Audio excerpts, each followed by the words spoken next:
Hey everybody, this is Dream, and today we're going to do our main slate for the NFL Sunday. It starts at 1 p.m. on that day. So we have a pretty good little slate here, a lot of good teams playing. Um, Before I get started, can you guys smash that like and subscribe button? It really does, I really do appreciate it, really helps the channel. Make sure to share the video too if you're able to do that on Twitter, or Facebook, or wherever, Reddit. Anyhow, before we get started though, thank you guys for liking, commenting, subscribing. Shout out to the Patreon people. Really do appreciate you guys. Make sure to check out the link in the description for Discord. Discord's a lot of fun. We got a lot of cool guys in there, so come and check it out. So let's go ahead and get into the players we do like this week. First off, for quarterbacks, we have Josh Allen as the top overall option. He's obviously been extremely good this season. He's only had a couple games under 25 fantasy points, and he's just been stellar all year. And he's got a good matchup here against the Jets, so I do like him in this matchup overall. Then we're going to look at Kyler Murray for Arizona, who's in a good matchup here against Seattle.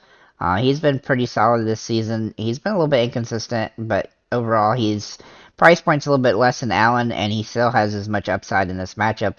And so I do like him here quite a bit. He's been playing really well lately as well.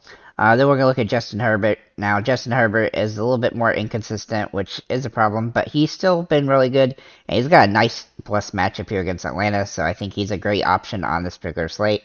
And then for Green Bay, Aaron Rodgers, who has been inconsistent this season as well.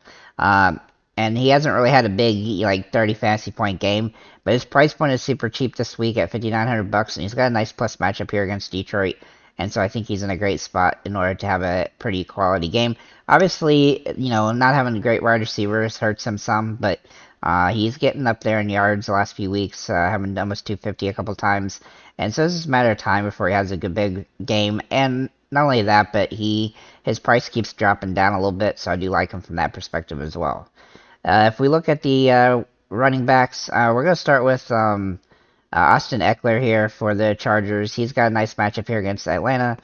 He's been pretty solid this season, having 30 plus fantasy points quite a few good times. 4 times the last 3 games. Sorry, 3 times the last 4 games. Obviously, his price is pretty high now because he is the focal point, but he does have good upside here, and he also gets a lot of receptions through the air. And, combining that with his rush attempts and yards, he should have a pretty solid day here against Atlanta, who's not very good. Then we're going to look at Josh Jacobs for, where is he? Sorry, for Las Vegas against Jacksonville. Now, Jacksonville does have a kind of a tough defense sometimes, but assuming that the Raiders actually do good this week, as unlike they did against New Orleans, excuse me, I look for him to have a really good bounce back game this week and have a pretty solid game. He's going to get plenty of rushing attempts, especially in this one, so I like him here in this matchup where Jacksonville's not very good against the run. Excuse me. Then we're going to look at Ramondre Stevenson for New England. Now, he's been extremely good lately. He is the lead back now, and he has had some really good games. I look for him to continue that. He also gets some receptions to the air, which is nice. We definitely like that as a bonus, and his price point is pretty cheap here, and so we definitely like that a lot as well. Then we're going to look at Joe Mixon, who's in a pretty good spot here for Cincinnati. Now, Cincinnati doesn't need to have a bounce-back game after the last week, but they have a nice matchup here against Carolina, so that should definitely give them some advantage, and I do like him as a good option on this particular slate. Then we're going to look at Devin Singletary, who's a cheap option for Buffalo. He's been a little bit inconsistent this season, but overall he has some upside in this matchup against the Jets, who are just not very good. Then we're going to look at Mozart for Miami. He does have a nice plus matchup here against Chicago, and he's been getting about the same amount of rush attempts each week. The difference in some of the games is if he can get a touchdown or not in some capacity. And so, with his price point, he is somebody you can definitely utilize if you think he can get a touchdown in this particular matchup, and I think he can. It's a very good plus matchup for him overall. And then Austin, whoops, I already talked about him. Kenneth Walker, the third for Seattle. He's in a pretty good spot here against Arizona, and he's been getting touchdowns for the last 4 weeks. His attempts per game are also rising, so we look for him to have a really good game here, and at a nice low price point as well. So looking at the wide receivers here, we have Cooper Kupp at the top of the list. Now, Cooper Kupp, obviously for the Rams, has been playing extremely well this season. and I like him to continue that here against Tampa Bay, who, while they have a pretty good defense, they haven't really been particularly great lately as a team, and teams are kind of beating up on him, and I look for him to do that in this matchup. And he tends to show up in big games. Tyreek Hill for the Miami is in a good spot here against Chicago. Now, Chicago does have a pretty good defense against the pass, but Tyreek has been extremely good this season, and I look for him to get lots of targets in this matchup, especially with Tua back. So I really think that that's going to help him a lot as well. Amon St. Brown for Detroit and against the Packers. Now, Packers defense is kind of leaving a lot to be desired lately, so I do like him in this matchup. He has been a little bit inconsistent, but that's mostly because Detroit is inconsistent as a team. If he can get the targets, he'll definitely pay off for you at this price point. Then we're going to look at Tyler Lockett for Seattle. Another Seattle guy that I like here. He's been pretty consistent this season. He only had one bad game against Arizona, but most games he's going to get around 7 to 10 targets, and so as long as he can do that and pull in most of those, he'll have a touchdown potential as well in this particular matchup, which is a nice plus matchup for him. Then we're going to look at Christian Kirk for the Jaguars. He's been pretty good so far. He started the season off real big, and then he kind of got inconsistent throughout the season. But he's still got touchdown potential, and he has yard potential because he's getting 7 to 10 targets last few games, and he should be able to do that again in this particular matchup as well. His price point has also come down a lot, which gives him some upside. Then we're going to look at Jacoby Myers for New England. Now, New England, he has actually been really consistent this season. His price is a little bit too cheap for his production. The only real issue with him is sometimes he doesn't get a ton of targets, but in the last 3 games, he's had 2 games over 50 yards, and he's gotten 3 touchdowns in the last 4 games. And if he can score a touchdown, which he definitely can in this matchup against Indianapolis, he'll be a good play on this particular slate. Then we're going to look at Josh Palmer for the Chargers. Another guy from the Chargers I like. He's been a little bit inconsistent lately, but he still gets some opportunities. So you got to get some targets in this game, especially with Keenan Allen out, I think, and also Mike Williams out. And then one of their other wide receivers is questionable. So he looks like he's in a pretty good spot regardless of the quarterback or wide receiver situation there. Then we're going to look at Drake London for Atlanta.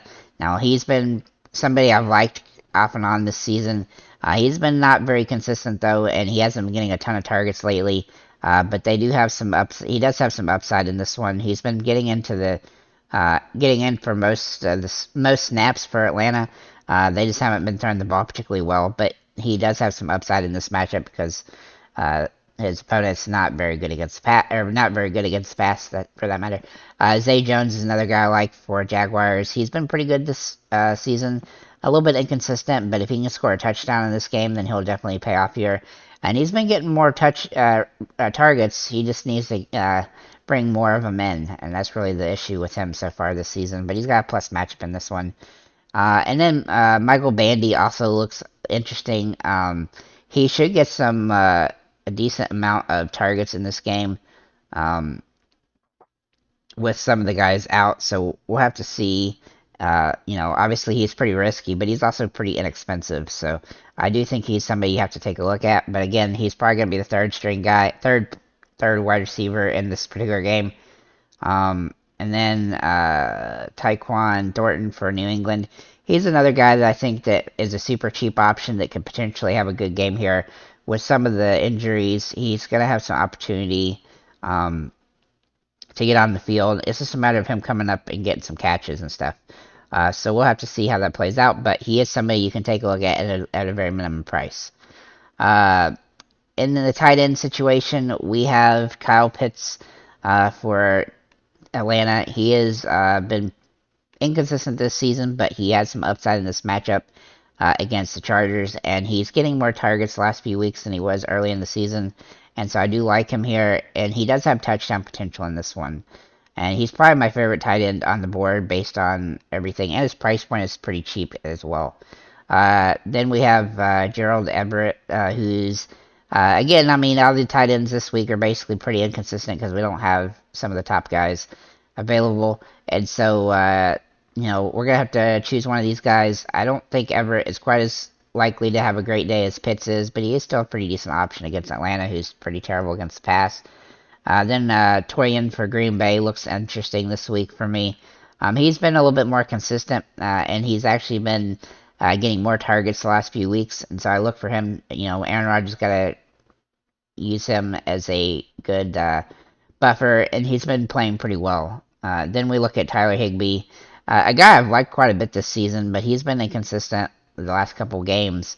But I look for him to bounce back here because he does get plenty of targets most of the time, and I think he's got an opportunity here to have a good game. So as long as he doesn't get hurt again, he should be able to do well.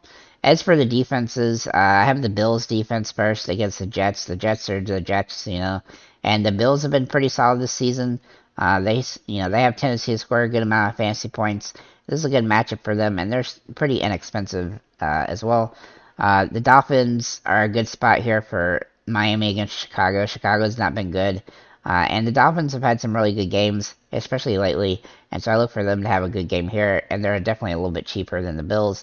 Then the Vikings against Washington. This is a very juicy matchup for them. They've been playing really well as a defense the last couple games, and I look for them to continue that here against Washington, who's not good at all. And then the Bengals defense against Carolina. They need to bounce back after their game against Cleveland that they lost, but they still did okay, fantasy point wise. But this is a much easier game for them, and I look for them to have a really solid game. So overall, I think it's a really good slate. I think we got plenty of opportunities to get some value across this slate. If you have any comments or questions, feel free to leave them below. And have a nice day, guys.